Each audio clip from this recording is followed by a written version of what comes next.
"Security, get this man out of the lobby." The sentence cut through the polished marble space of the Grand Regent Hotel like a sudden crack in glass. Conversations stopped mid-sentence. The soft piano music drifting from the corner lounge suddenly felt too quiet, and every head in the room slowly turned toward the tall black man standing near the front desk in a simple charcoal hoodie and worn sneakers. The manager who had spoken, Daniel Brooks, stood rigid behind the polished walnut counter, arms folded with the stiff authority of someone used to controlling the room. His suit was perfectly tailored, his tie sharp, his expression colder than the air conditioning humming through the high ceilings. He didn't whisper the order. He said it loud enough for everyone in the lobby to hear. "This is a luxury hotel," Daniel continued, gesturing vaguely toward the revolving glass doors as if pointing toward an invisible exit. "People can't just walk in here pretending they belong." The man he was talking about didn't react the way people expected. Marcus Whitaker simply stood there, calm, quiet, observing the room the way someone studies a chessboard. Guests seated on cream leather couches looked at one another.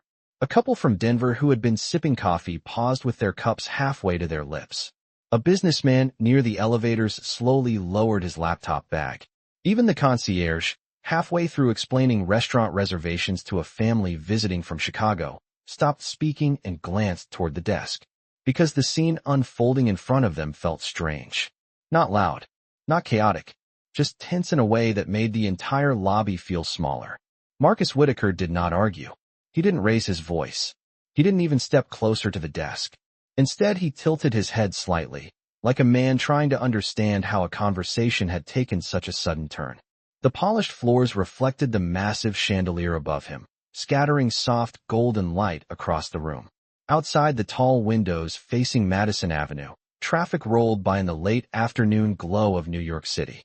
Everything about the setting suggested luxury, control, exclusivity. Everything except the way the room now seemed to orbit around one quiet confrontation. Daniel Brooks leaned forward slightly. "You heard me," he said, his voice tight with impatience. "We've had incidents before.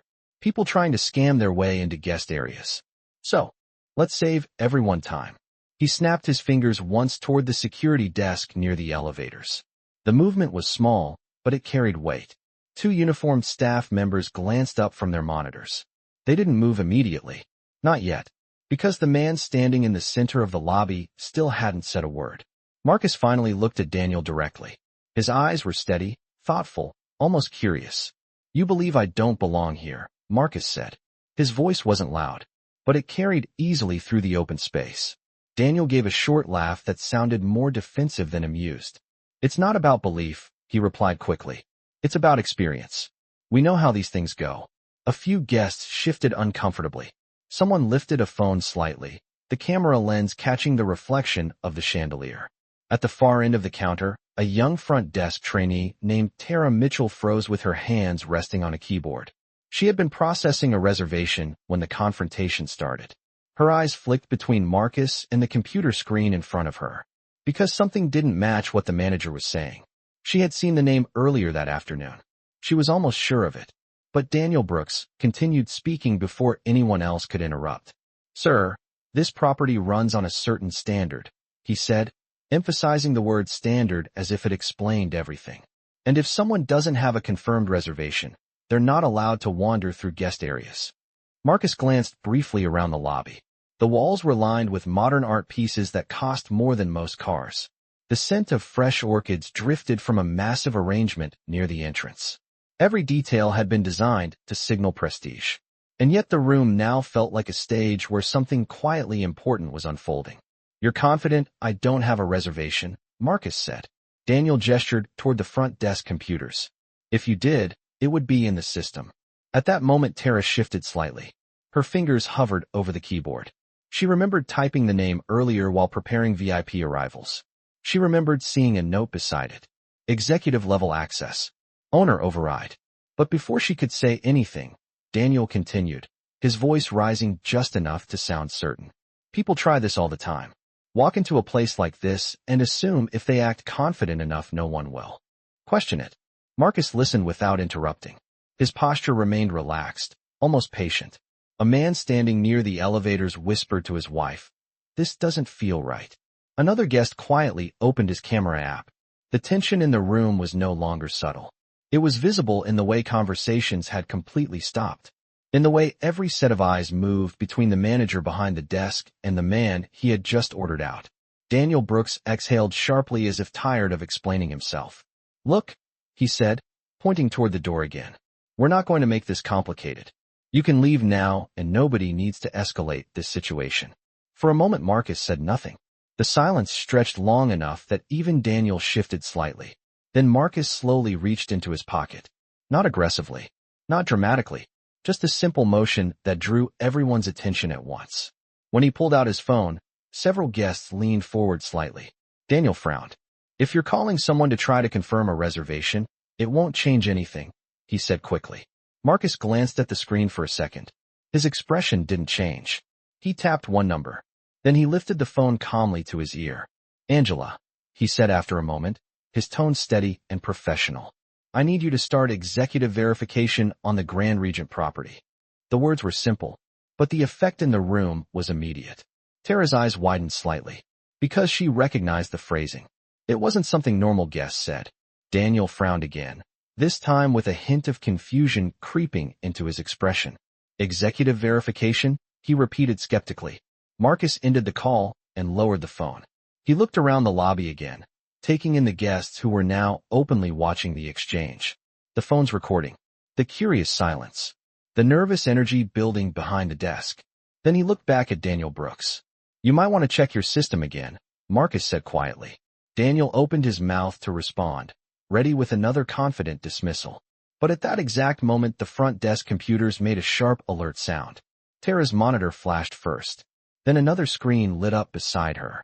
A bright notification box appeared across the reservation system. "Owner access detected." Tara stared at the screen. Her hands froze above the keyboard. Daniel turned slightly, irritation still on his face. "What is that?" he asked. "No." One answered immediately, because the words on the monitor were impossible to ignore. "Owner access detected. Marcus Whitaker." Daniel looked slowly back toward the man standing in the center of the lobby. For the first time since the confrontation began, the manager's certainty faltered just slightly. Marcus didn't smile. He didn't gloat. He simply met Daniel's gaze with the calm patience of someone who had already seen this moment coming. And in the sudden silence of the Grand Regent Hotel lobby, one quiet realization began to spread through the room like a ripple across still water. The man they had just tried to remove from the building wasn't just another guest. And within the next few minutes, everyone in that room was about to understand exactly why. The alert tone from the computer system did not echo loudly through the lobby, but in the silence that followed it sounded almost deafening. Tara Mitchell stared at the glowing screen in front of her as the notification remained frozen in bright white letters against the reservation system interface. "Owner access detected." The name beneath it did not disappear. Marcus Whitaker. For a moment Tara wondered if she had misread it earlier that afternoon when the arrival list had first updated. But now there was no room for doubt. The system itself had confirmed it. Around her the lobby remained quiet, yet the energy in the room had shifted completely. The couple from Denver leaned closer together, whispering softly. The businessman near the elevators slowly closed his laptop bag as if sensing that the moment unfolding in front of him had become far more interesting than the meeting he had planned upstairs. A young woman near the entrance continued holding her phone at chest level, her camera still recording. Meanwhile, Daniel Brooks remained standing behind the polished counter with the stiff posture of someone who refused to accept what he had just seen. His eyes flicked from Tara to the computer screen and then back toward the tall man standing calmly in the middle of the lobby. "That has to be a system error," Daniel said quickly, his voice sharper now than before. "Tara, refresh the reservation list." Tara hesitated. Her fingers hovered above the keyboard for a second before she finally pressed the command. The screen flickered. The reservation database reloaded line by line.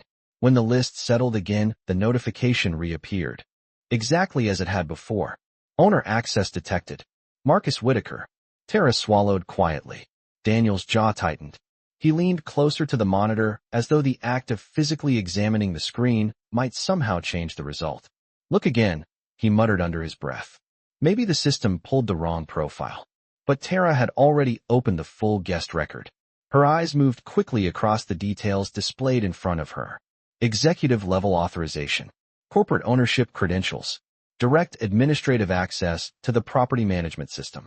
It was the kind of profile that only appeared when someone held the highest level of authority within the entire hospitality network. She slowly lifted her eyes toward Daniel. "The account is verified," she said quietly. Daniel did not respond immediately. Instead, he looked past her shoulder at the screen for several long seconds. The confidence that had filled his voice earlier had begun to fade, replaced by something less certain. Across the lobby, Marcus Whitaker remained exactly where he had been standing. He had not moved closer to the desk. He had not raised his voice. He had simply allowed the moment to unfold in front of everyone watching. One of the security staff members near the elevator glanced toward the front desk with growing uncertainty. Just a few minutes earlier, he had been prepared to escort Marcus outside without hesitation. Now he shifted his weight slightly and waited for new instructions that did not immediately come. The air in the lobby felt different now. The elegant piano music from the lounge had resumed, but the soft melody no longer filled the room the way it had before. Instead, it seemed to hover in the background while every guest remained focused on the quiet standoff taking place at the center of the marble floor. Daniel finally straightened his posture and cleared his throat as if trying to recover control of the situation. "All right," he said carefully. "Even if that name appears in the system, it does not prove anything." Several guests exchanged glances. The man near the elevators raised his eyebrows slightly. Daniel continued, speaking with forced composure. "Corporate profiles are complex. Someone could have manipulated access or triggered an automated alert." Tara looked at him with visible hesitation. "Sir, the ownership verification does not activate automatically," she explained. "It only appears when someone with executive credentials logs into the property." Daniel's expression tightened again. "Exactly," he said quickly, "which means it could have been triggered remotely." He turned his attention back toward Marcus. "You made a phone call a moment ago. Perhaps you contacted someone in the corporate office who attempted to override our system." Marcus listened calmly as Daniel spoke. When the manager finished his explanation, Marcus slowly slipped his phone back into his pocket. "You believe I asked someone else to pretend that I own this hotel?" Marcus said evenly. Daniel lifted his chin slightly. "It is one possible explanation," he replied, "because the alternative would suggest something far more unusual." Marcus nodded slowly, as if acknowledging the logic in Daniel's argument. Around them, several guests had now fully stopped pretending to mind their own business. The young woman near the entrance stepped a little closer to the desk, still recording with her phone. The couple from Denver had quietly stood up from their couch. Even the concierge at the far end of the lobby leaned subtly toward the scene, listening carefully to every word being spoken. Marcus looked toward Tara for a moment. "May I ask you something?" he said politely. Tara blinked in surprise at being addressed directly. "Of course," she replied. "Earlier today, when the arrival list updated, did you notice the name Marcus Whitaker scheduled to check in?" Tara nodded slowly. "Yes," she said. "I prepared the welcome packet for that reservation." Daniel immediately turned toward her. "You did not mention that earlier." Tara's voice remained steady, though her expression revealed growing discomfort. "I did not expect the guest to arrive without identification," she answered carefully. Marcus smiled faintly. "And yet here I am." Daniel exhaled sharply. "Anyone can claim a name," he insisted. Marcus glanced toward the front desk computer again. "The system does not seem to agree with that," he said. Daniel's hands rested firmly on the counter, as though he were physically holding himself in place. "Then perhaps we should contact the corporate office directly," he replied. Marcus nodded again. "That would be a reasonable step." For a brief moment, neither man spoke. The quiet tension between them seemed to stretch across the polished floor. Then one of the front desk computers made another soft alert sound. Tara looked down again. The system interface had updated once more. A new message appeared beneath the ownership notification. "Executive authentication confirmed." Daniel read the message silently. The certainty in his posture weakened slightly. Several guests noticed the change immediately. The businessman near the elevators leaned closer toward the screen, as if trying to read the message himself. Tara glanced back at Marcus. "The verification came directly from corporate headquarters," she said quietly. Daniel slowly lifted his gaze from the screen and looked across the lobby toward the man he had attempted to remove just minutes earlier. Marcus Whitaker stood with the same calm presence he had maintained since the confrontation began. He did not appear angry. He did not appear offended. If anything, his expression suggested patience, as though he had been waiting for the system to catch up with a reality that had already been clear from the beginning. The room remained silent for several seconds. Even the piano music seemed distant now. Daniel finally spoke again, though his voice had lost some of its earlier confidence. "If what the system says is accurate," he began cautiously, "then you are suggesting that you hold ownership authority over this property." Marcus met his gaze directly. "I am not suggesting anything," Marcus replied. "The system simply reflects the truth." Another quiet ripple moved through the guests watching the exchange. The woman recording near the entrance whispered softly to herself. The couple from Denver exchanged surprised expressions. Daniel remained very still behind the desk as the realization slowly settled across his face. Just 20 minutes earlier, he had been certain that the man standing in front of him did not belong in the building. Now the computer system had confirmed something that completely reversed that assumption. The owner of the Grand Regent Hotel had just walked into his own lobby, wearing a simple hoodie and sneakers.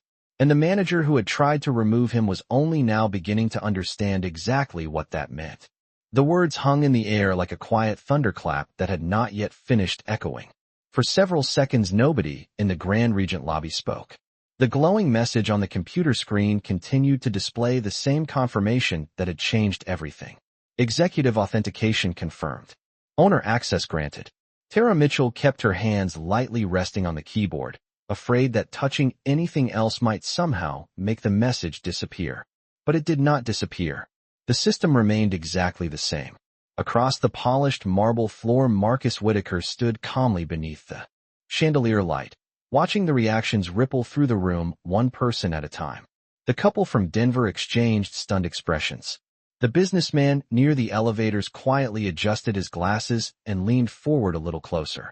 Even the concierge at the far desk had stopped pretending to organize reservation folders. Every eye in the lobby now moved between the front desk monitors and the man standing in the center of the room.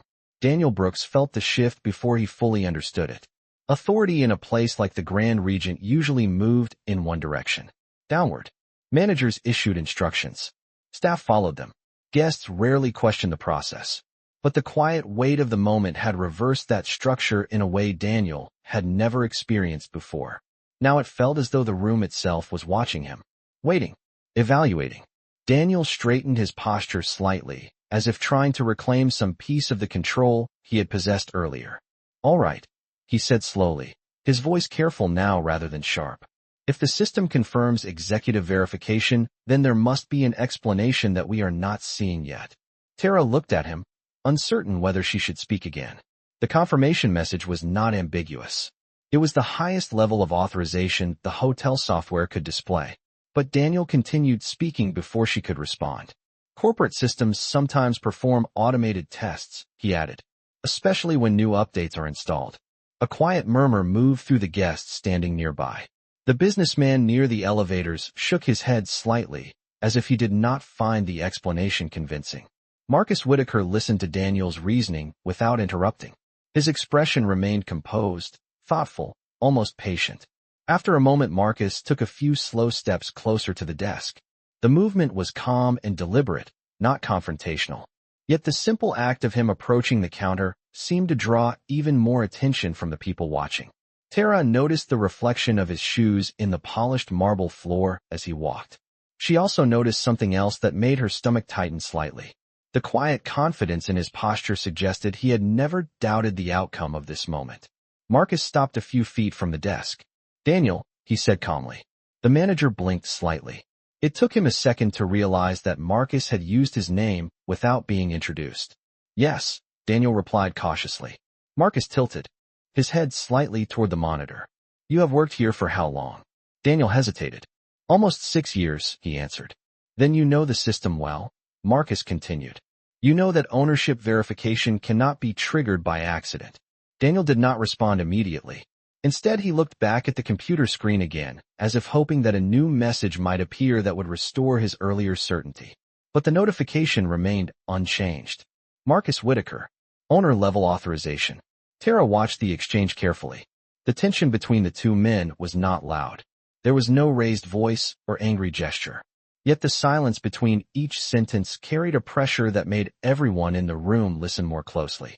One of the guests whispered quietly to the person standing beside him. "Did he just call the manager by his name?" Another guest nodded slowly. Marcus continued speaking in the same steady tone. "You told your staff that people sometimes walk into places like this pretending they belong," he said. Daniel shifted his weight slightly behind the counter. "That does happen," he replied defensively. Marcus nodded once. "Yes," he said, "it does." For a moment, it seemed like the conversation might end there. Then Marcus glanced toward Tara again. "When you saw the arrival list earlier today," he asked gently, "what note was attached to my reservation?"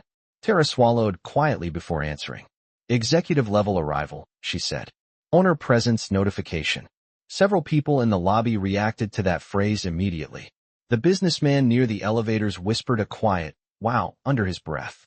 Daniel's expression tightened further. "That note is internal," he said quickly. "Guests are not supposed to know about that classification." Marcus smiled faintly. "I know," he said. The brief smile disappeared as quickly as it had appeared. Then Marcus looked around the lobby once more. The room was larger than most hotel lobbies in Manhattan, with high ceilings and wide-open seating areas designed to create an atmosphere of calm luxury. But now the space felt almost like a courtroom where everyone present had become an unexpected witness. Marcus's voice remained calm as he spoke again. "You told the room that you were protecting the standard of this hotel," he said. Daniel lifted his chin slightly. "That is my responsibility." Marcus nodded slowly. "I agree," he replied. The answer caught Daniel off guard. He had expected an argument. Instead, Marcus simply acknowledged the point. "Maintaining standards is important," Marcus continued. "It is one of the reasons this property has earned 5 stars every year for the past decade." Tara could see Daniel struggling to understand where the conversation was going. Marcus placed one hand lightly on the edge of the marble counter, not aggressively, but as though he were grounding himself in the moment. "But there is something interesting about standards," Marcus said thoughtfully. "They reveal what people believe without needing to ask." The lobby remained silent again. Even the piano music from the lounge had faded into the background of the conversation. Marcus looked directly at Daniel as he finished his thought.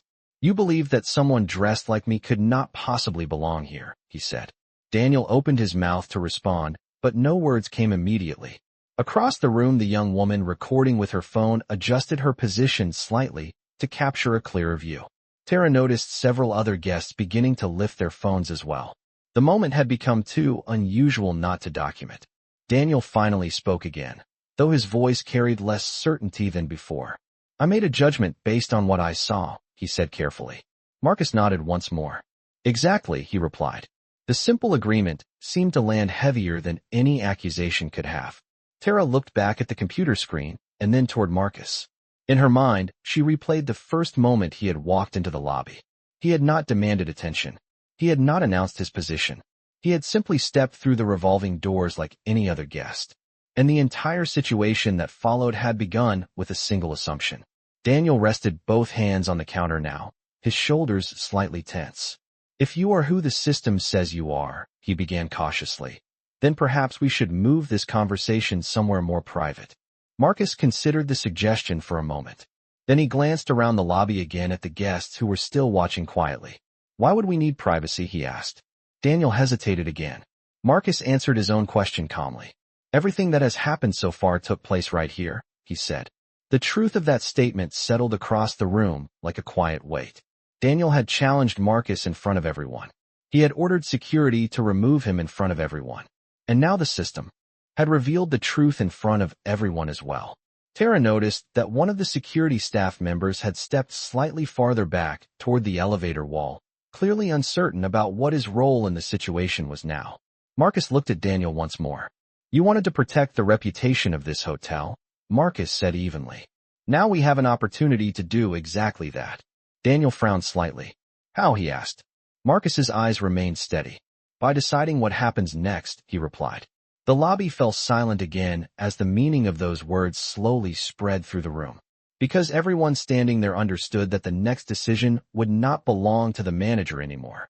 The silence that followed Marcus Whitaker's final sentence did not feel empty.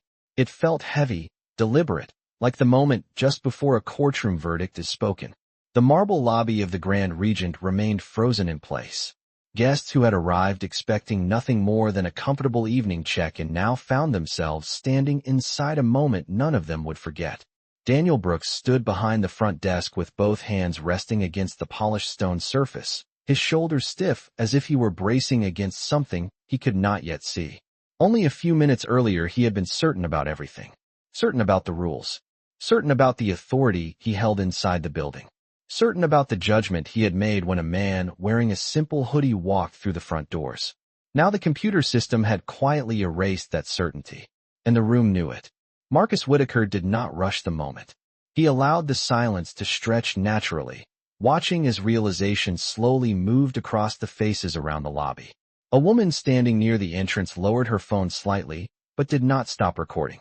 The couple from Denver had stepped closer to the front desk, curiosity pulling them forward the same way gravity pulls water downhill. Even the concierge, who had spent years perfecting the art of appearing neutral in every situation, now looked openly interested in what would happen next.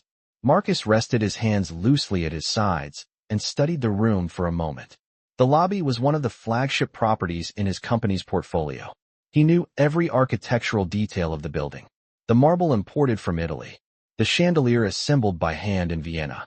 The massive windows overlooking Madison Avenue that filled the space with warm afternoon light. He had approved every design element years earlier when the property was renovated. Yet standing there now, watching the quiet tension unfold, the building felt different than it had on the blueprints. It felt more revealing. "You said something important a few minutes ago," Marcus said calmly, his voice carrying easily through the open space. Daniel blinked slightly, caught off guard by the statement. "Did I?" he replied cautiously. Marcus nodded once. "You said you were protecting the standard of this hotel." Daniel lifted his chin a little, grasping onto the point as if it might return him to safer ground. "Yes," he said firmly. "That is exactly what I said." Marcus turned slightly, gesturing toward the wide lobby behind him. "This property welcomes thousands of guests every year," he continued. "Families on vacation, business travelers, people celebrating weddings, anniversaries, and once-in-a-lifetime trips."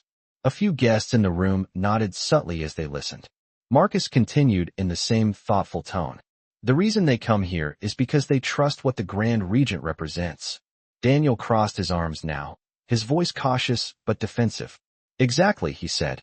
"Which is why we cannot allow people to simply walk in and claim access." Marcus looked back at him with calm patience. "And how do you decide who belongs?" Marcus asked quietly. "And who does not?" The question landed gently, yet the entire lobby seemed to feel its weight. Daniel hesitated before answering. "We follow established procedures," he said. Marcus tilted his head slightly. "Procedures," he repeated. Daniel nodded quickly. "Guests present identification. Reservations are confirmed through the system. Staff verify credentials." Marcus glanced briefly toward Tara. "And what happens," he asked, "when the system confirms that the person standing in front of you holds ownership authority over the entire property?" Daniel's mouth opened slightly before closing again. For a moment he did not answer, because the logic of the question left little room for explanation. Tara looked down at the glowing screen once more. The message had not changed. Owner access granted. Around the lobby several guests had begun quietly whispering among themselves. The businessman near the elevators leaned closer toward the desk, as if he wanted to hear every word clearly. The young woman recording with her phone adjusted her grip, keeping Marcus centered. In the frame, Marcus slowly stepped one pace closer to the desk. Not aggressively, just enough to shorten the distance between them. "The system confirmed my identity," Marcus continued calmly. "Yet the conclusion you reached did not change." Daniel's expression tightened. "Because appearances matter in situations like this," he said before he could stop himself. The moment the words left his mouth, he realized how they sounded in the silent lobby. Marcus did not respond immediately. Instead, he looked around the room again, letting the sentence settle among the people listening. A quiet tension moved through the crowd. One guest shifted uncomfortably. Another lowered his gaze. Marcus returned his attention to Daniel. "Appearances," he said slowly. Daniel cleared his throat, realizing the mistake, but unable to take the words back. "I meant professional presentation," he said quickly. "This is a luxury environment. Marcus nodded thoughtfully. It is, he agreed. Then he glanced toward the polished marble floor beneath his feet.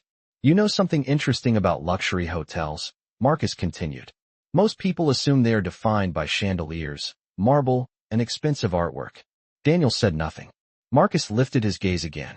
But the truth is simpler, he said. A luxury hotel is defined by how people are treated the moment they walk through the door. Several guests nodded quietly at that statement. The couple from Denver exchanged knowing smiles. Marcus continued speaking, his voice calm but steady. Every guest arrives carrying their own story. Some arrive in tailored suits. Some arrive after long flights wearing comfortable clothes. Some arrive celebrating something wonderful. Others arrive carrying the weight of a difficult day. He paused briefly, allowing the words to breathe. But the promise of a place like this is that everyone is greeted with the same respect. Tara felt a quiet surge of relief hearing those words spoken out loud. Daniel remained very still behind the desk, the tension in his shoulders growing more visible by the second. Marcus looked directly at him again. You believed you were protecting the reputation of this hotel, Marcus said evenly. Daniel's voice came out softer now. Yes. Marcus nodded. But reputation is not protected by assumptions. The room remained silent. Even the distant sound of traffic outside the tall windows seemed to fade into the background. Marcus let the moment stretch before continuing. It is protected by judgment, he said. The kind of judgment that sees a person before it sees their clothes. Daniel looked down at the counter briefly.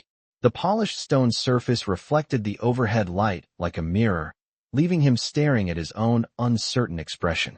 Across the lobby, the security staff member near the elevator had moved completely against the wall now, clearly aware that the situation no longer belonged to him. Marcus took a slow breath and spoke again. When I walked through the doors a few minutes ago, he said, I was not trying to test anyone. He glanced around the lobby once more. I was simply arriving at a property that carries my name. Several guests reacted to that sentence with quiet surprise. The words were not boastful. They were factual. Marcus continued calmly. But something interesting happened the moment I stepped inside. Daniel slowly lifted his eyes again. Marcus met his gaze steadily. You decided who I was before you asked a single question. The statement landed with quiet clarity. Daniel did not argue this time. Because he could not. Marcus allowed the silence to settle again before speaking one final sentence. And that, he said calmly, is the moment that defines what happens next. I have to ask you something, Daniel. Marcus Whitaker said quietly, and the sentence seemed to lower the temperature of the entire Grand Regent lobby by several degrees, because everyone listening understood that the conversation had reached a point where the answer would matter. Daniel Brooks did not respond immediately. He kept his hands on the marble counter, but the confidence that had filled his posture earlier had drained away, replaced by a tight stillness that looked almost like someone holding their breath. Marcus continued calmly, not raising his voice, not leaning forward, not making a scene, yet every guest in the room could hear him clearly because silence had settled across the lobby like a curtain. How long did it take you to decide that I did not belong here? Marcus asked. The question was simple, but the room felt its weight. Daniel opened his mouth, then paused as though searching for a version of the truth that might still protect him. It did not take long. He finally admitted, I saw someone walk in without a reservation confirmation visible, and I acted to protect the property. Marcus nodded slowly. Protect the property, he repeated, as if examining the phrase carefully. Then he looked around the lobby again, taking in the marble columns, the warm light from the chandelier, the polished brass railings, the quiet luxury that surrounded them. All these details matter, he said softly. They create an experience people remember. But do you know what guests remember most about a hotel like this? Daniel did not answer. So Marcus continued, they remember how they were treated the first minute they stepped inside. A quiet murmur passed through the guests standing nearby, because everyone understood the truth in that sentence. The businessman near the elevators shifted his weight and folded his arms, watching carefully. The couple from Denver stood shoulder to shoulder, their earlier curiosity now replaced by something more serious. Tara Mitchell remained behind the desk staring at the glowing monitor, but her attention was fully on Marcus, because she could feel that the conversation was building towards something important. Daniel cleared his throat, trying to regain control of the moment. We treat our guests with respect, he said firmly. That is exactly what our training requires. Marcus tilted his head slightly. Training, he repeated. Daniel nodded. Yes, our staff is trained to maintain standards. Marcus let the word hang in the air for a second longer. Standards, he said again. Then he looked directly at Daniel and asked another quiet question. When I walked through those doors, did you ask my name? Daniel hesitated. No. Marcus nodded. Did you ask if I had a reservation? Daniel shook his head slowly. No. Marcus continued. Did you ask if I needed assistance? Daniel swallowed. No. Marcus rested one hand lightly on the counter, not aggressively, just enough to emphasize the rhythm of the questions. Then what part of your training did you follow? Daniel did not answer this time, because the question had already answered itself. The silence that followed felt deeper than before. Guests who had been whispering stopped completely. Even the faint music drifting from the lounge piano seemed to fade. Behind the weight of the moment, Marcus turned slightly and gestured toward the wide entrance doors. The Grand Regent welcomes thousands of guests every year, he said. People from every background, every city, every walk of life. Some arrive in tailored suits after a long business flight. Others arrive wearing comfortable travel clothes after sitting in an airplane seat for 6 hours straight. Some families walk through those doors with children who are excited to see New York City for the first time, and some travelers walk in carrying nothing but a backpack in the hope of a good night of rest. Marcus paused and looked back at Daniel, and every single one of them deserves the same first question. Daniel remained silent. Marcus continued calmly. That question is not who do you think you are. The question is how can we help you? Tara felt a quiet tension release in her chest hearing those words spoken out loud, because they matched exactly what the training manuals said, yet rarely sounded this clear in real life. Daniel finally spoke again, though his voice had lost its earlier authority. You are making this sound like I intended to offend you, he said. Marcus shook his head slightly. Intention is not always the problem, he replied quietly. Sometimes the problem is assumption. The word assumption settled heavily across the lobby, because everyone listening could see exactly what he meant. Marcus stepped half a pace closer to the desk again, still calm, still composed, but now unmistakably in control of the conversation. When I entered this building, he said, you saw my clothes before you saw me. Daniel shifted uncomfortably. Marcus continued, you saw a hoodie and sneakers, and your mind created a story. Daniel tried to respond, but Marcus finished the thought. First, the story said this man does not belong in a 5-star hotel. Several guests nodded quietly at that observation because it matched what they had witnessed from the very beginning. Marcus looked around the lobby once more, as if inviting everyone present to consider the moment together. That story, he said, was wrong. Daniel exhaled slowly. The system confirmed that already. Marcus gave a small nod. Yes, it did, but the system did not create the problem. Marcus's voice remained calm, yet the words carried a sharper clarity. Now the problem began long before the computer screen lit up. It began the moment you decided you already knew who I was. The businessman near the elevators whispered something quietly to the woman beside him, and she nodded without taking her eyes off Marcus. Daniel pressed his lips together, trying to recover ground. If you were suggesting that I judged you unfairly, he began. Marcus gently interrupted. I am not suggesting anything. The facts are already standing here in the lobby with us. That statement landed with quiet force because there was no dramatic tone in it, only certainty. Marcus glanced briefly toward Tara again, then back to Daniel. Tell me something else, he said. Have you ever seen the ownership profile of this hotel? Daniel hesitated. Only during corporate training. Marcus nodded. Then you know the name attached to the property? Daniel's shoulders stiffened slightly. Marcus Whitaker, he said. Marcus nodded again. Exactly. The room felt even quieter now, because hearing the name spoken aloud made the truth impossible to ignore. Marcus spread his hands slightly, not in triumph, but in explanation. I built the company that owns this building, he said. I approved the design of this lobby. I signed the contract for the marble beneath our feet. I hired the architects who placed those windows overlooking Madison Avenue. And yet when I walked through my own front door, you decided I was a problem. Daniel did not speak. The words hung in the air long enough that several guests exchanged looks of disbelief. Marcus's voice softened slightly as he finished the thought. Do you understand why that matters? Daniel stared down at the marble counter again, because the answer had become painfully obvious around them. The lobby remained completely silent, phones still recording, guests still watching, waiting for whatever would happen next, because everyone present could feel that the conversation had reached a turning point, where the consequences were about to begin. The lobby remained silent after Marcus Whitaker's final question, the kind of silence that does not come from emptiness, but from realization slowly spreading through a room full of people. Daniel Brooks stood behind the marble desk, staring downward, as if the polished stone might offer him a different answer than the one already hanging in the air. Around them, the Grand Regent lobby continued to glow with the quiet luxury it had always displayed, but the atmosphere had changed completely. Guests who had entered expecting a routine check and now stood witness to something far more revealing. Marcus did not rush the moment. He allowed the silence to settle, watching as the weight of what had just been said reached everyone in the room. The couple from Denver exchanged another glance, this time less curious and more thoughtful. The businessman near the elevators folded his arms and leaned slightly against the wall, clearly committed to seeing how the situation would end.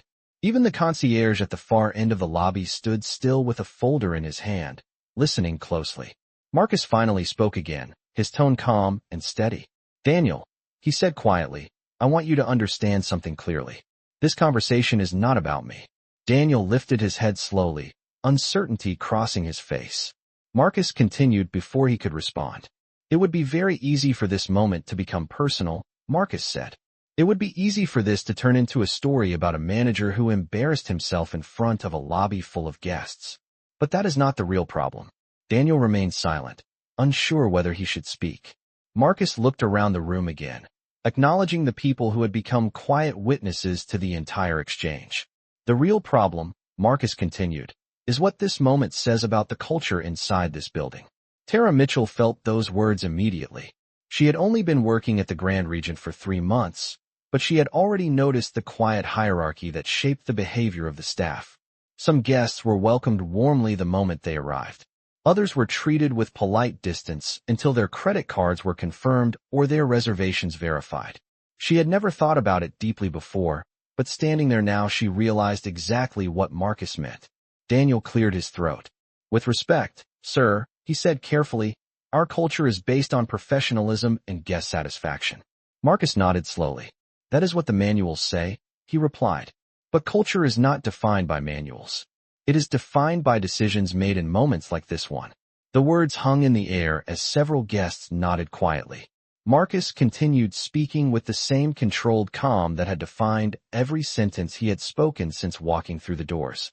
When someone enters a hotel lobby, they bring 2 things with them: their identity and their expectations.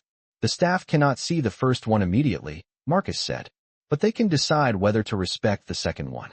Daniel listened without interrupting, though his shoulders remained tense. Marcus gestured lightly toward the entrance doors.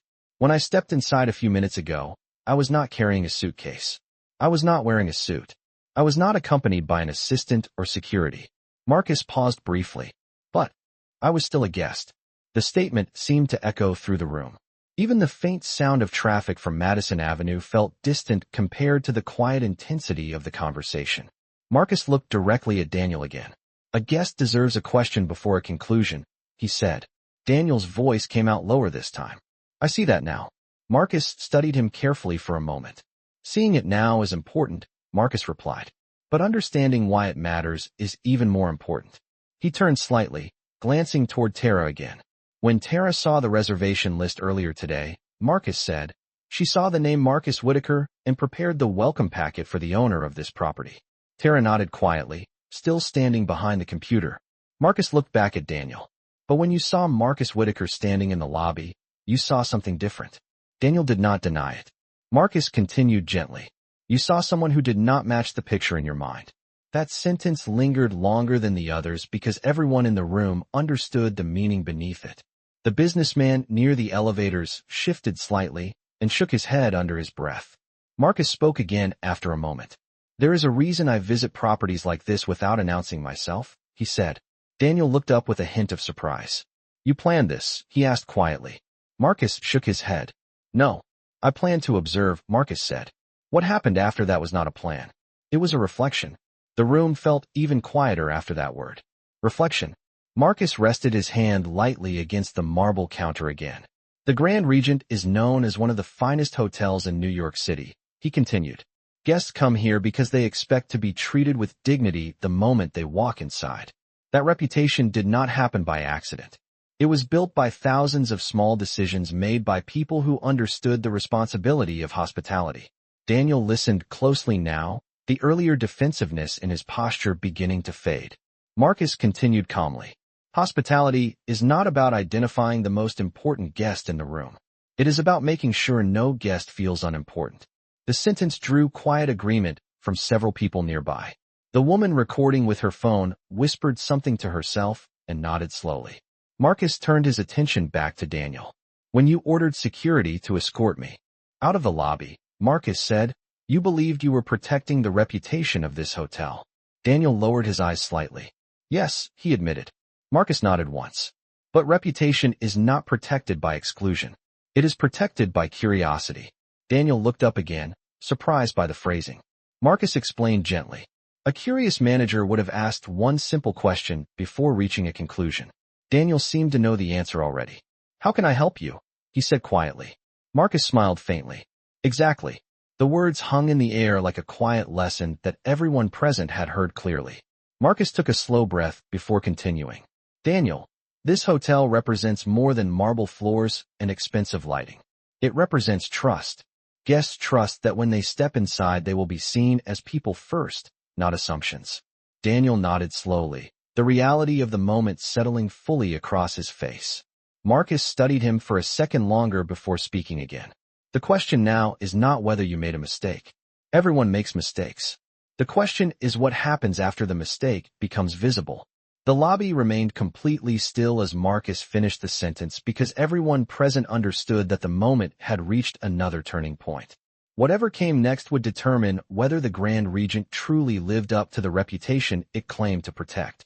For several seconds after Marcus Whitaker finished speaking, the lobby of the Grand Regent felt like it had stopped breathing. The chandelier above them continued to glow with warm light. The marble floor continued to reflect the tall windows facing Madison Avenue, and outside the city moved with its usual rhythm. But inside the lobby, time seemed to pause. Daniel Brooks stood behind the front desk staring at Marcus as if the last sentence he had heard was still echoing somewhere in his mind. The question is what happens after the mistake becomes visible. Daniel slowly drew in a breath. The sound was quiet, but noticeable in the stillness of the room. Around them, the guests who had gathered closer to the desk remained silent observers. Some still held their phones in their hands, recording the moment, while others simply watched with the careful attention people give to something important. Daniel finally spoke. His voice was not the confident tone he had used earlier when he ordered security to remove Marcus. It was lower now, measured, almost reflective. You are right, he said. Marcus did not respond immediately. He simply watched Daniel with calm focus. Daniel continued after a moment. I made a decision before I asked the right question. The admission seemed to ripple quietly through the room. The couple from Denver exchanged a glance, surprised by the openness of the statement. The businessman near the elevators nodded once under his breath, as if acknowledging the honesty of the moment. Marcus tilted his head slightly. It is not easy to say that in front of a room full of people, he said. Daniel looked around the lobby briefly, noticing the faces watching him. Then he looked back at Marcus. It is the truth, he replied. Marcus nodded slowly.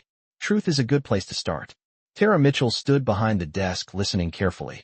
She had never seen a conversation unfold like this in a workplace before. Usually mistakes were discussed quietly behind office doors, far away from guests. But here the entire lesson was unfolding in plain view of the very people the hotel served. Marcus spoke again, his voice steady and thoughtful. Daniel, every leader eventually faces a moment like this. A moment where a decision reveals something deeper than the situation itself. Daniel listened closely now. Marcus continued. The difficult part is not recognizing the mistake. The difficult part is understanding what that mistake teaches you about the way you see the world. Daniel lowered his eyes briefly. I thought I understood hospitality, he said quietly. Marcus studied him for a moment before answering. Hospitality is simple in theory, Marcus said, but it becomes complicated the moment assumptions enter the room. Daniel nodded slowly. Across the lobby, one of the guests shifted position to get a clearer view of the conversation. The woman holding her phone continued recording without speaking.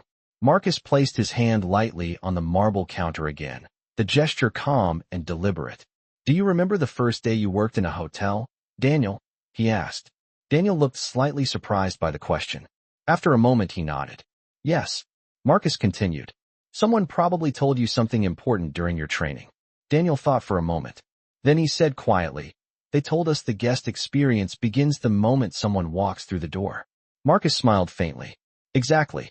The experience begins before we know who the guest is, before we see their credit card, before we see their reservation.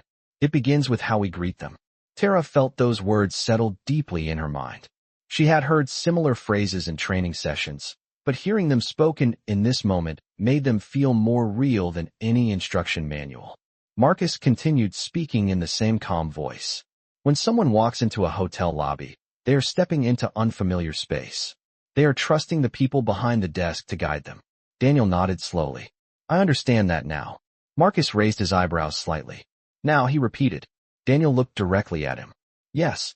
I should have asked how I could help you instead of assuming you were a problem. The honesty of the statement caused another quiet ripple among the guests. Marcus did not appear angry. Instead, he seemed thoughtful, as though measuring the sincerity of what he had just heard. He looked toward the entrance doors again, remembering the moment he had stepped through them not long ago.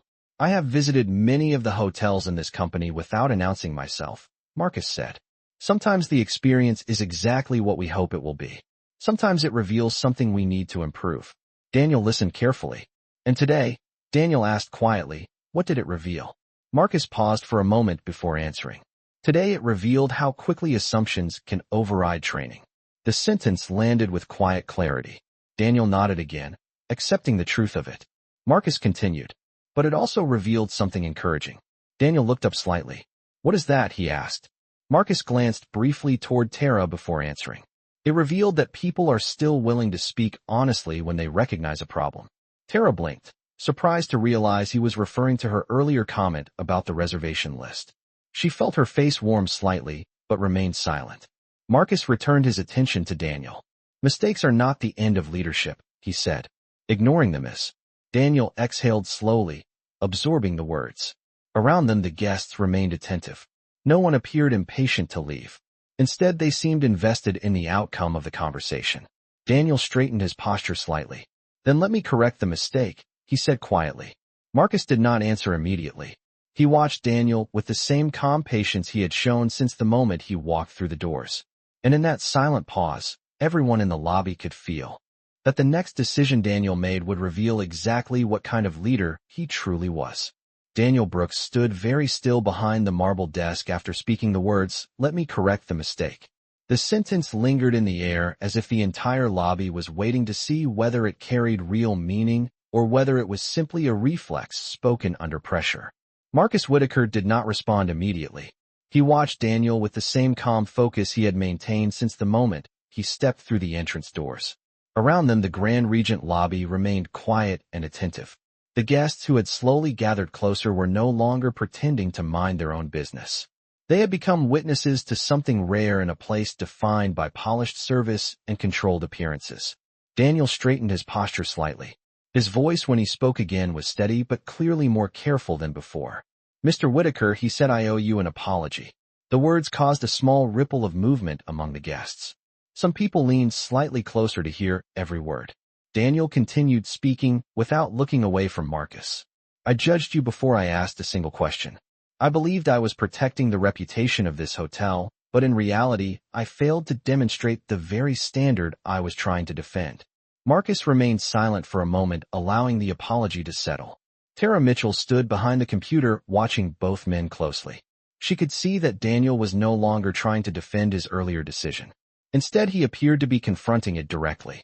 Daniel continued after a quiet breath. Hospitality begins with respect, he said, and I did not show you that respect when you walked through the door. Marcus nodded, slowly acknowledging the statement, but still saying nothing. The silence encouraged Daniel to keep going.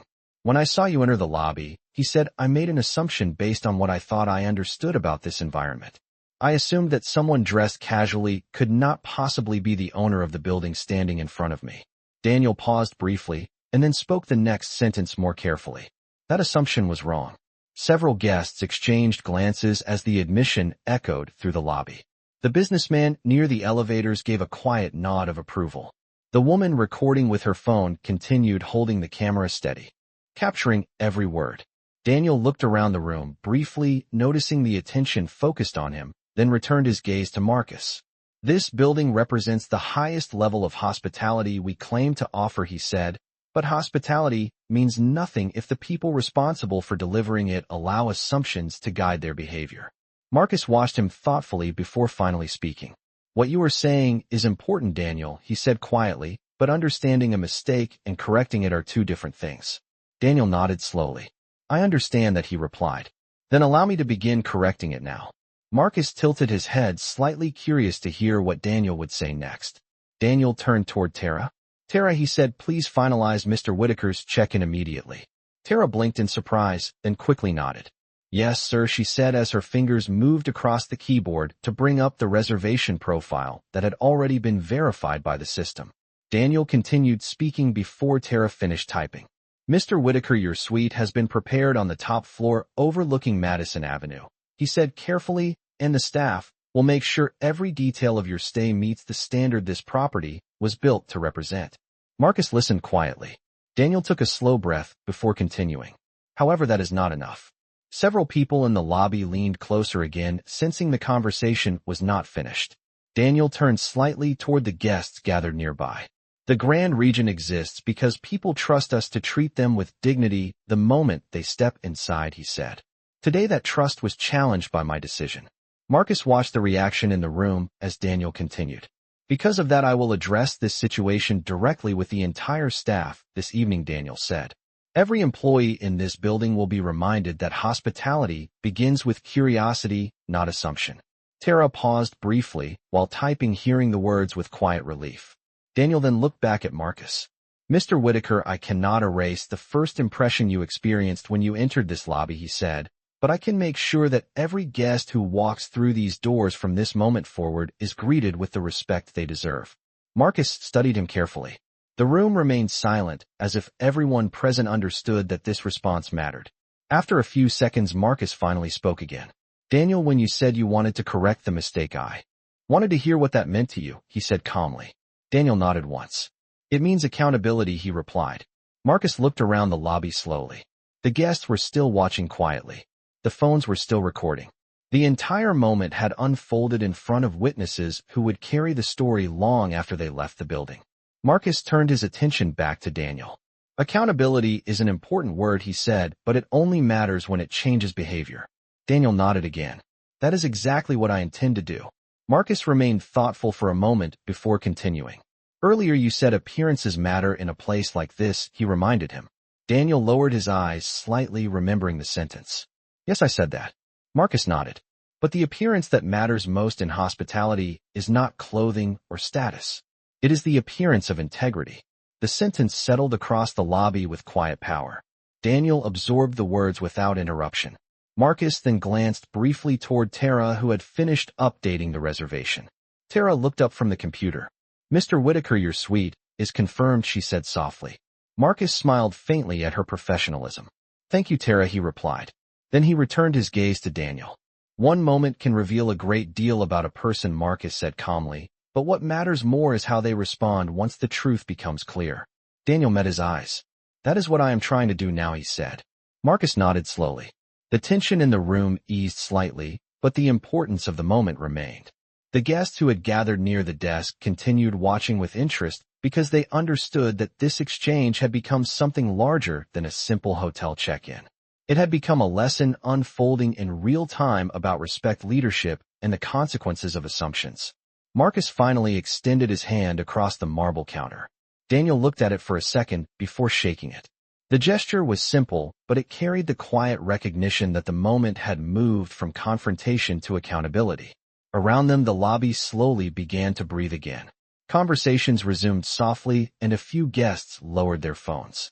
Yet the atmosphere still carried the feeling that everyone present had witnessed something meaningful unfold in the heart of a luxury hotel lobby. For a moment after their handshake, the atmosphere in the Grand Regent lobby softened. Slightly, like a room finally releasing a breath it had been holding too long. Yet the significance of what had happened had not disappeared.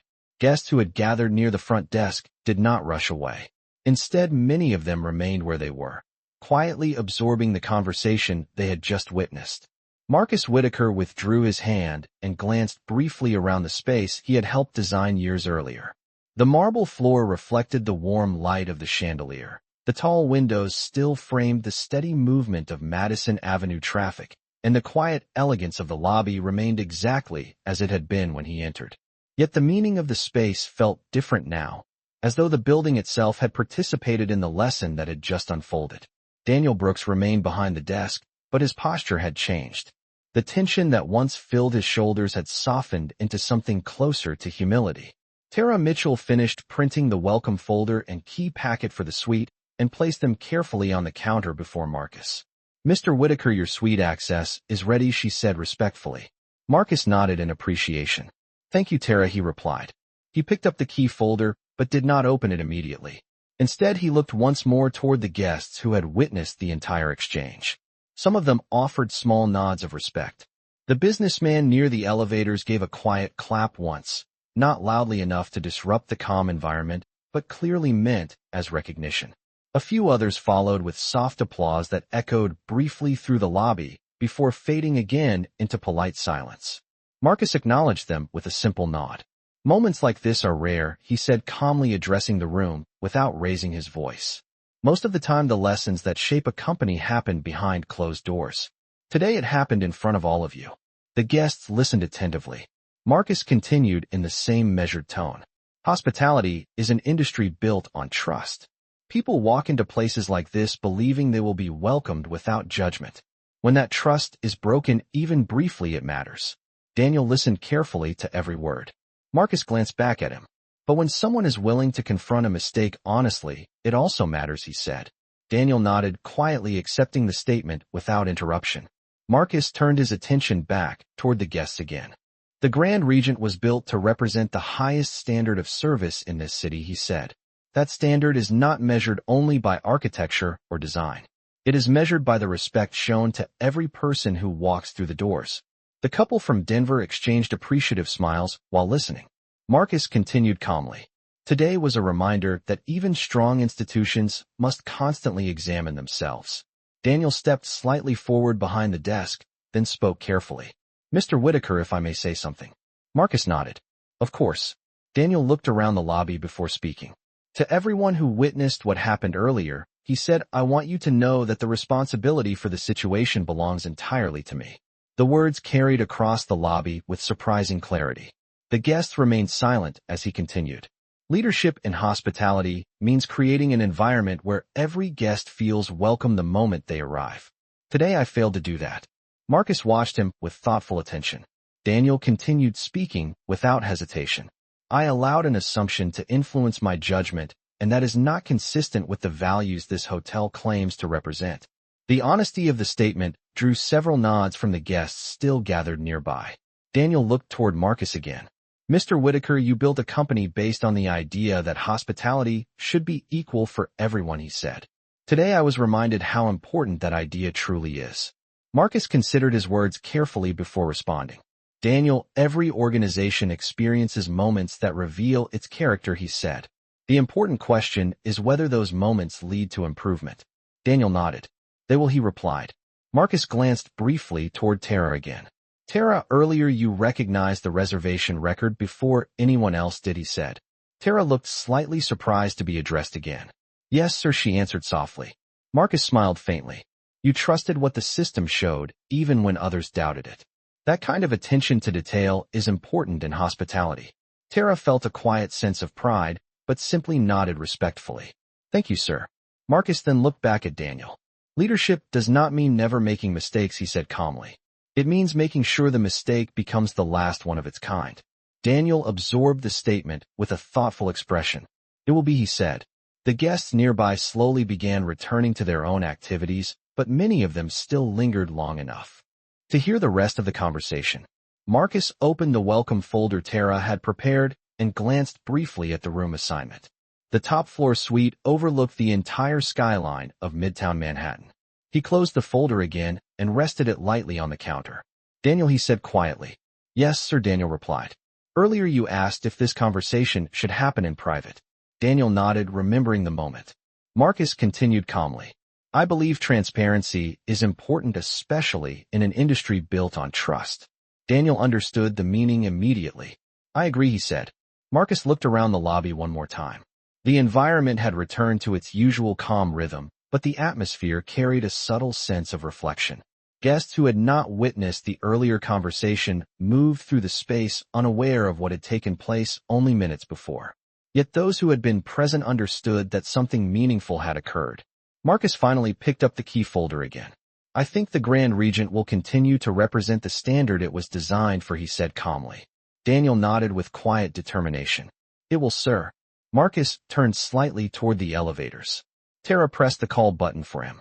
The elevator doors opened with a soft chime, revealing the mirrored interior reflecting the lobby lights. Marcus stepped inside, then paused for a moment before the doors closed. "Daniel," he said. Daniel looked up. "Yes, Mr. Whitaker." Marcus gave a small nod. "Curiosity first," he said. Daniel understood the message instantly. "Curiosity first," he repeated quietly. The elevator doors closed smoothly and began rising toward the upper floors, leaving the lobby once again in its usual calm elegance. Yet for everyone who had witnessed the conversation, the meaning of the building had shifted slightly. It was no longer just a place of luxury and polished marble. It had become the setting for a reminder that respect is the true foundation of hospitality. The elevator doors closed with a soft whisper of polished metal sliding against polished metal, and Marcus Whitaker stood quietly inside as the cabin began its smooth ascent toward the top floors of the Grand Regent. The mirrored walls reflected the simple charcoal hoodie he still wore, the same clothing that had triggered the entire situation only minutes earlier. The digital panel above the door ticked upward one floor at a time. 12, 13, 14. Marcus watched the numbers without urgency. In a building he owned, there was no need to rush. Down in the lobby, Daniel Brooks remained behind the marble desk, staring at the elevator doors long after they had closed. The moment had ended, but the lesson had not. Around him, the quiet rhythm of the hotel slowly resumed. Guests who had gathered near the desk began returning to their conversations. The couple from Denver walked toward the elevators, still discussing what they had just witnessed. The businessman near the wall checked his watch before heading toward the lounge bar. Yet even as the lobby returned to normal, there was a subtle change in the way the staff carried themselves. Tara Mitchell stood behind the desk organizing the paperwork from the earlier check-in, but she could feel that the energy in the room had shifted. Daniel finally looked down at the marble counter in front of him. For years he had believed he understood every aspect of running a luxury hotel. Procedures, guest relations, staff coordination, corporate expectations. Yet in a single unexpected moment, that confidence had been tested in front of an entire lobby of witnesses. He turned slightly toward Tara. "Tara," he said quietly. She looked up from the computer. "Yes, sir." Daniel took a slow breath. "Thank you for speaking up earlier about the reservation record." Tara hesitated for a moment. "I only mentioned what the system showed, sir." Daniel nodded. "That is exactly what you were supposed to do." He paused briefly before continuing. "Curiosity first." Tara smiled, faintly recognizing the phrase Marcus had spoken before entering the elevator. Daniel looked across the lobby again, taking in the marble columns, the polished floors, the tall windows glowing with late afternoon light. The building had always been impressive, but now it felt like a reminder. A reminder that reputation is not something maintained by decoration or architecture. It is maintained by the choices people make when nobody expects the owner to walk through the front door wearing a hoodie. The elevator carrying Marcus continued rising until it reached the top residential level. When the doors opened, he stepped into a quiet corridor lined with soft lighting and deep blue carpeting that muted every footstep. The hallway was silent except for the distant hum of the building's ventilation system. A bell attendant waiting near the suite entrance straightened immediately when he saw Marcus approach. "Good evening, Mr. Whitaker," the attendant said respectfully. Marcus nodded politely. "Good evening." The door to the suite had already been unlocked through the system, and Marcus stepped inside the expansive room overlooking the skyline of Manhattan. Floor-to-ceiling windows framed the view of the city stretching toward Central Park. The soft glow of evening traffic moved below like a river of light. Marcus set the key folder down on the polished table near the entrance and walked toward the window. For a few seconds, he simply watched the city. Moments like the one that had unfolded downstairs were not new to him. Over the years, he had walked into many rooms where people believed they already knew who he was before hearing his name. But he had also learned something important during those moments. Every assumption reveals something about the system that allowed it to exist. Back in the lobby, Daniel Brooks gathered the staff for a brief meeting near the concierge desk. The employees formed a small circle while guests continued moving through the space around them. Daniel spoke calmly but clearly. "Earlier today, something happened in this lobby that none of us expected," he said. "Some of you saw it directly. Others may have heard about it already." The staff listened carefully. Daniel continued. "The situation revealed an important lesson about the way we treat people the moment they enter this building." He paused briefly before speaking the next sentence. "Assumptions have no place in hospitality." The words were simple, but the staff understood their meaning. Daniel looked at each of them before continuing. "Our responsibility is not to decide who belongs in this building based on appearance. Our responsibility is to welcome every guest with professionalism and curiosity." A few employees nodded quietly. Daniel continued speaking. "Mr. Whitaker did not come here tonight expecting special treatment. He came here expecting the same respect every guest deserves. That is the standard we must deliver every single time." Tara watched the reaction among her coworkers. Some of them looked surprised by the directness of the conversation, but no one disagreed. Daniel finished the meeting with a final reminder. "From this moment forward, we ask one question before any conclusion. How can we help you?" The staff dispersed quietly back to their stations, carrying the lesson with them. Later that evening, the Grand Regent lobby looked exactly the way it always did. Guests arrived from airports and taxis, luggage wheels rolled across the marble floor, and the concierge desk answered questions about restaurants and theaters across the city. But something subtle had changed. When each guest walked through the revolving doors, they were greeted with a calm smile and a simple question. "Good evening, how can we help you?" Upstairs, Marcus Whitaker stood near the window of the top-floor suite, watching the lights of New York stretch across the horizon.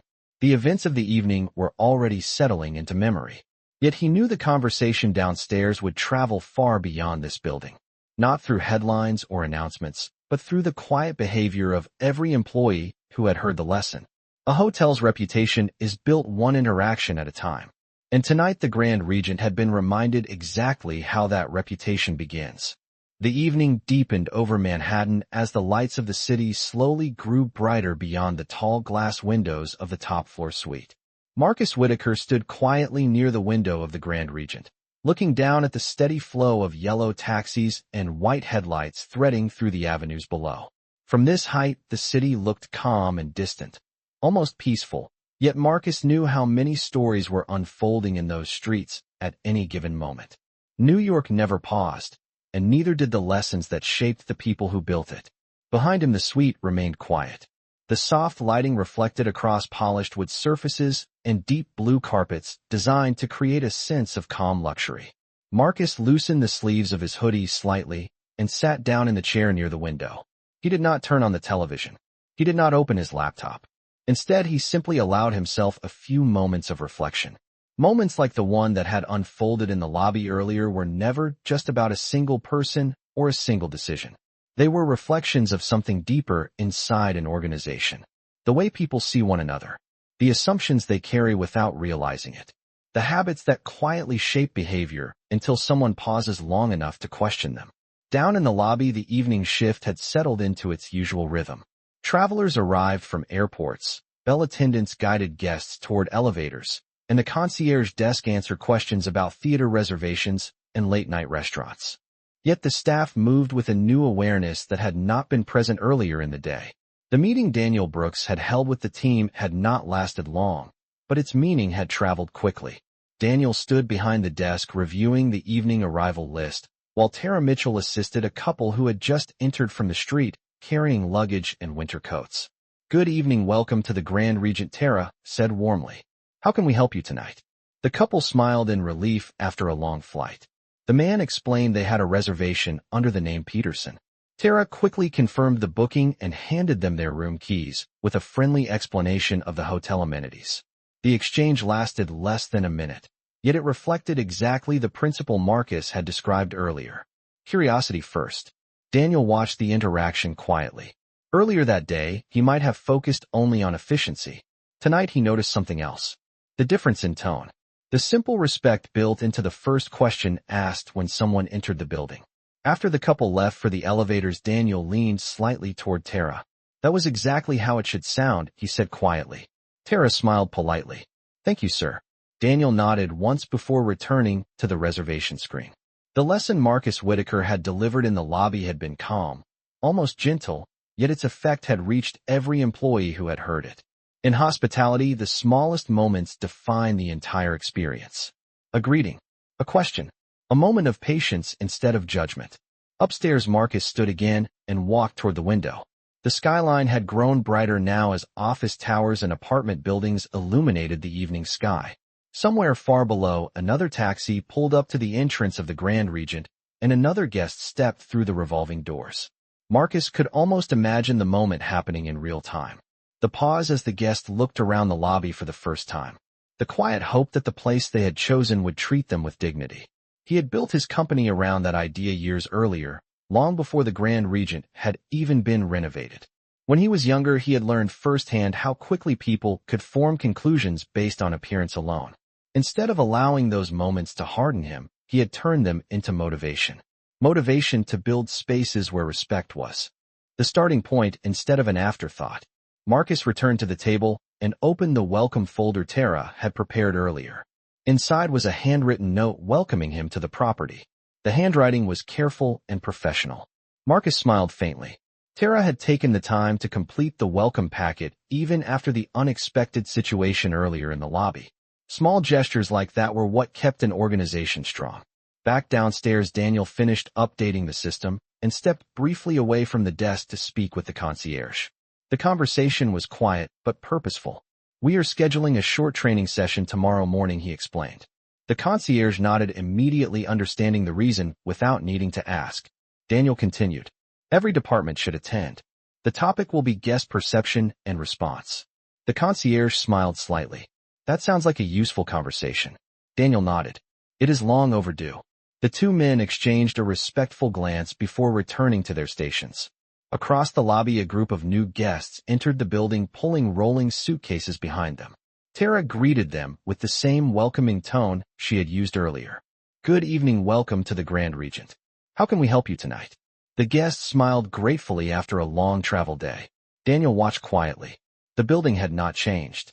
The marble floors, the chandeliers, the tall windows overlooking Madison Avenue were all exactly the same as they had been before Marcus Whitaker walked through the door. Yet the meaning of the space felt different now. A reminder had been delivered in the calmest possible way, yet it carried more impact than any policy memo or training manual ever could. Upstairs, Marcus closed the welcome folder and set it aside. He stepped out onto the balcony overlooking the city. The cool evening air carried the distant sounds of traffic and conversation rising from the streets below. Marcus leaned lightly against the railing for a moment. Somewhere in the building, Daniel Brooks was likely finishing the evening shift with a different understanding of leadership than he had that morning. Somewhere behind the front desk, Tara Mitchell was welcoming another traveler who had no idea what had taken place earlier in the day. And somewhere out in the city, another person might soon step through the doors of the Grand Regent, expecting nothing more than a respectful greeting. Marcus looked across the skyline again and allowed himself a small, quiet smile. Buildings do not create hospitality. People do. And sometimes the most important lessons a company learns begin with a simple question asked at exactly the right moment. The night settled gently over Manhattan as the lights of the city stretched across the horizon like a living constellation. From the balcony of the top floor suite, Marcus Whitaker remained standing quietly, looking out over the steady flow of traffic and glowing office towers. The city never stopped moving, and neither did the lessons that shaped the people who lived and worked inside it. Behind him, the quiet elegance of the suite reflected the calm design Marcus had approved years earlier when the property was renovated. Polished wood surfaces, warm lighting, and wide glass windows created an atmosphere meant to welcome travelers who needed rest after long days of work or long flights across the country. Yet Marcus knew something deeper defined the value of a hotel. Not the furniture, not the skyline view, but the way a guest felt the moment they stepped through the front doors. Down in the lobby, the evening had continued unfolding as it always did, with arrivals, departures, conversations, and the quiet rhythm of hospitality that kept the hotel alive long after sunset. Tara Mitchell greeted another group of guests who had just arrived from a late evening flight. The travelers looked tired but relieved to finally reach their destination. Tara smiled warmly and asked the same question she had asked every guest since the earlier conversation. "Good evening, welcome to the Grand Regent. How can we help you tonight?" The travelers relaxed immediately as she guided them through the check-in process. Daniel Brooks watched from a short distance behind the desk, reviewing the evening operations report while occasionally glancing up at the lobby. The earlier incident had already become a lesson that moved quietly through the staff. No one spoke about it loudly, but its message had reached every corner of the building. Hospitality begins with curiosity. Daniel looked across the marble floor and noticed something subtle yet important. Every staff member seemed more attentive. Bell attendants greeted arriving guests with genuine warmth. The concierge listened carefully to a couple asking about late-night dining options. Even the security staff near the elevator greeted visitors with polite nods instead of silent observation. The building itself had not changed, but the way people moved within it had shifted in a way Daniel could clearly see. Later that evening, Daniel stepped briefly outside onto the sidewalk near the entrance to take a breath of cool air.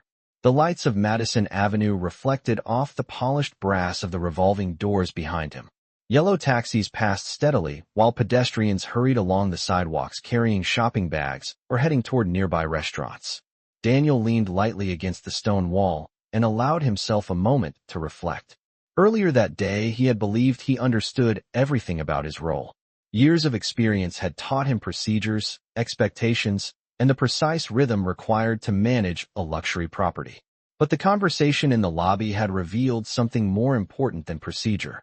It had revealed perspective. Leadership was not only about maintaining standards. It was about recognizing the humanity behind every person who stepped through the door. Daniel returned inside and walked back toward the front desk where Tara was finishing another check-in. The couple she had just helped thanked her for the smooth process before heading toward the elevators. Daniel looked at her and smiled faintly. "That was exactly the experience we want every guest to have," he said. Tara nodded politely. "Yes, sir." Daniel paused for a moment before speaking again. "Earlier today, you handled a difficult situation with professionalism. I want you to know that it did not go unnoticed." Tara looked slightly surprised but grateful. "Thank you, sir," she said quietly. Daniel nodded once and returned to reviewing the system reports. Upstairs, Marcus had returned inside the suite after standing on the balcony for several minutes. The quiet city view still filled the windows as he walked toward the seating area and poured himself a glass of water from the kitchen counter. He sat down again and allowed the silence of the room to settle around him. Experiences like the one earlier in the lobby were not uncommon for someone in his position, yet he never allowed them to become ordinary. Every incident was an opportunity to see how the systems he built were functioning in real life. Policies and training manuals could say many things, but the truth of an organization appeared in moments when people faced unexpected situations. Marcus looked toward the skyline once more. Somewhere in the building, Daniel Brooks was finishing his shift with a new understanding of leadership. Somewhere behind the desk, Tara Mitchell was welcoming guests who had no idea a lesson about hospitality had unfolded in the lobby only hours earlier. And somewhere outside the hotel doors, another traveler might soon arrive after a long journey, expecting nothing more than respect. Marcus leaned back in his chair and thought about the early years of his career when he first began building his hospitality company. At that time, many investors had doubted his vision. They believed luxury hotels were defined entirely by architecture, decor, and brand recognition. Marcus had disagreed from the beginning. Buildings could impress people for a moment, but only respect could make them return. That idea had guided every decision he made while expanding the company. The Grand Regent was one of the most successful properties in the portfolio precisely because it represented that philosophy. Tonight, the building had been reminded of the principle on which it was built. Downstairs, the lobby quieted slightly as the late evening hour approached.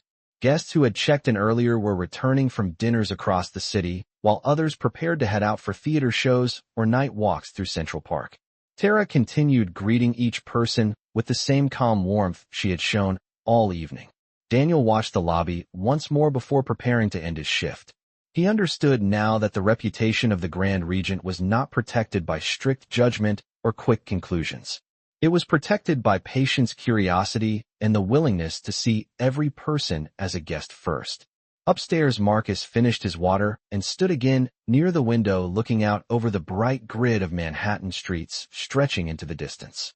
The city remained alive with movement and possibility. Somewhere below, another taxi pulled up to the entrance of the hotel, and another guest stepped through the revolving doors, expecting nothing more than a simple welcome. Marcus smiled faintly to himself because he knew exactly what question that guest would hear first when they reached the front desk. "Good evening, how can we help you tonight?" Morning arrived slowly over Manhattan as the first pale light of dawn began to soften the edges of the skyline beyond the windows of the Grand Regent. From the top floor suite, Marcus Whitaker stood quietly near the glass, watching the city wake up one street at a time. The night traffic had faded and early commuters now filled the avenues below. Yellow taxis moved steadily through intersections while the first delivery trucks of the morning stopped along the curb. From this height, the rhythm of the city felt steady and patient, the same rhythm that had shaped Marcus's entire career in hospitality. Behind him, the suite remained calm and orderly, exactly as the night staff had prepared it. The events that unfolded in the lobby the previous evening were already settling into memory, yet Marcus knew that moments like that often carried a longer impact than anyone expected. They were not just isolated conversations. They were mirrors that showed people how their actions reflected the values of the organization they represented. Downstairs, the lobby of the Grand Regent slowly came to life with the quiet energy of a new day. Morning light filtered through the tall windows facing Madison Avenue and spread across the marble floor that had been polished overnight by the maintenance team. The concierge desk prepared restaurant recommendations for guests planning their day, while the bell staff organized luggage carts near the entrance. Tara Mitchell arrived a few minutes before her shift officially began, placing her bag in the staff locker before walking toward the front desk. She had spent part of the previous evening thinking about the conversation that unfolded in the lobby, not because it had been dramatic, but because it had been instructive. She now understood something about hospitality that no training handbook could fully explain. Respect was not simply a professional behavior. It was a decision made at the first moment of every interaction. Daniel Brooks was already standing behind the desk reviewing the morning arrival schedule when Tara approached. "Good morning, sir," she said. Daniel looked up and nodded. "Good morning, Tara." For a moment, neither of them spoke. The memory of the previous evening still lingered between them, but it no longer felt uncomfortable. Instead, it felt like the beginning of something more thoughtful. Daniel closed the report on the screen and rested his hands lightly on the counter. "Yesterday turned into a valuable lesson for all of us," he said calmly. Tara nodded. "Yes, sir." Daniel looked toward the entrance where a guest had just stepped through the revolving doors, pulling a small suitcase behind him. The man looked slightly tired from travel, but relieved to finally reach the hotel. Tara greeted him immediately with the same calm professionalism she had practiced the night before. "Good morning, welcome to the Grand Regent. How can we help you today?" The guest smiled appreciatively and explained that he had an early reservation under the name Alvarez. Tara quickly confirmed the booking and handed him his room key along with directions to the breakfast lounge. The entire exchange lasted less than a minute, but it carried the same sense of welcome that Marcus Whitaker had described the night before. Daniel watched quietly before turning back to Tara. "That is exactly what hospitality should feel like," he said. Tara smiled modestly. "Thank you, sir." At that moment, the elevator doors near the lobby opened and Marcus Whitaker stepped out wearing the same simple hoodie he had worn the evening before. The guests in the lobby did not recognize him as the owner of the building, and that was exactly the way Marcus preferred it. Daniel noticed him immediately and stepped slightly forward. "Good morning, Mr. Whitaker," he said respectfully. Marcus nodded politely. "Good morning, Daniel." The two men shared a brief moment of understanding that did not require further explanation. The lesson had already been delivered and received. Marcus looked around the lobby, noticing the natural rhythm of the morning shift. Guests were being greeted warmly. Staff members moved confidently between tasks. The building felt exactly the way a place of hospitality should feel: calm, welcoming, and attentive. Tara approached the desk after finishing with another guest, and Daniel introduced her again. "Mr. Whitaker, this is Tara Mitchell, the trainee I mentioned earlier," he said. Marcus smiled warmly. "Good morning, Tara." Tara straightened, slightly surprised to see him again so soon. "Good morning, sir." Marcus looked around the lobby once more before speaking. "Yesterday reminded everyone here of something important," he said calmly. Tara listened carefully while Daniel stood beside her. Marcus continued. Hospitality does not begin with a reservation number or a credit card. It begins with the decision to see people clearly before judging them. Tara nodded thoughtfully. Yes, sir. Marcus smiled slightly. You handled the situation yesterday with professionalism and honesty, he said. Those qualities matter more than any uniform or job title. Tara felt a quiet sense of pride, but kept her tone respectful. Thank you, sir. Marcus glanced toward Daniel before speaking again. Leadership is not about having all the answers, he said calmly. It is about creating an environment where people are willing to ask the right questions. Daniel nodded in agreement. We are working on that starting today, he replied. Marcus looked satisfied with the response. That is all any organization can do, he said. Continue learning. Continue improving. The lobby doors opened again as another traveler entered the building, and Tara instinctively turned to greet them with the same welcoming tone she had practiced since the previous evening.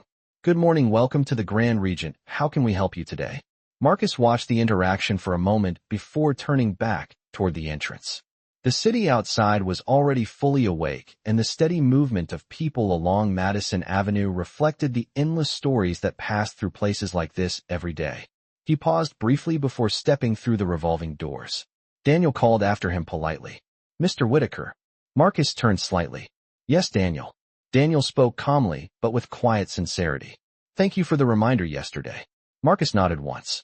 The best reminders are the ones that help us see clearly, he said. With that, he stepped onto the sidewalk and joined the morning flow of Manhattan pedestrians moving through the city. Inside the Grand Regent lobby, the day continued exactly as it should. Guests arrived and were greeted with curiosity first. And somewhere within the polished marble walls of the building, a simple lesson about respect had quietly become part of its culture.